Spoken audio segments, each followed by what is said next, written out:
இந்த உலக வாழ்க்கை ஒரு சோதனை, ஆனால் கபரில்தான் உண்மையான ஆரம்பம்.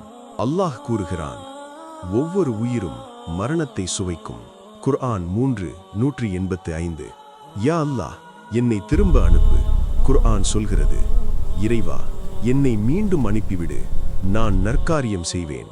குர்ஆன் 23:99-100. திடீரென கபரு அதிர்கிறது. 2 பயங்கரமான மலக்குகள் தோன்றுகின்றனர். சிவப்பு கண்கள், கர்ஜிக்கும் குரல். அவர்கள் கேட்கிறார்கள், மன் ரப்புக, உன் இறைவன் யார்? மா தீனுக, உன் மார்க்கம் என்ன? மன் நபியுக, உன் நபி யார்? நபி ஸல்லல்லாஹு அலைஹி வஸல்லம் அவர்கள் கூறினார்கள், கபரு என்பது மறுமை வாழ்க்கையின் முதல் நிலை. சுனன் அல் திர்மிதி.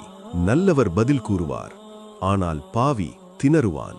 நபி ஸல்லல்லாஹு அலைஹி வஸல்லம் அவர்கள் கூறினார்கள், கபரு அவனை நெருக்கும், அவனது எலும்புகள் ஒன்றுடன் ஒன்று மோதும்.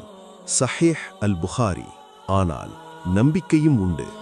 நபி ஸல்லல்லாஹு அலைஹி வஸல்லம் கூறினார்கள், கபரு சொர்க்கத்தின் ஒரு தோட்டமாகவும் இருக்கலாம். திர்மிதி. நல்ல அமல்கள், தொழுகை, தௌபா, இவையே கபரில் ஒளியாக மாறும். இன்று நாம் உயிருடன் இருக்கிறோம், நாளை கபரில் நாம் பதில் சொல்ல வேண்டியவர்கள். Bell sound. தௌபா செய்யுங்கள், தொழுகையை பாதுகாத்துக் கொள்ளுங்கள்.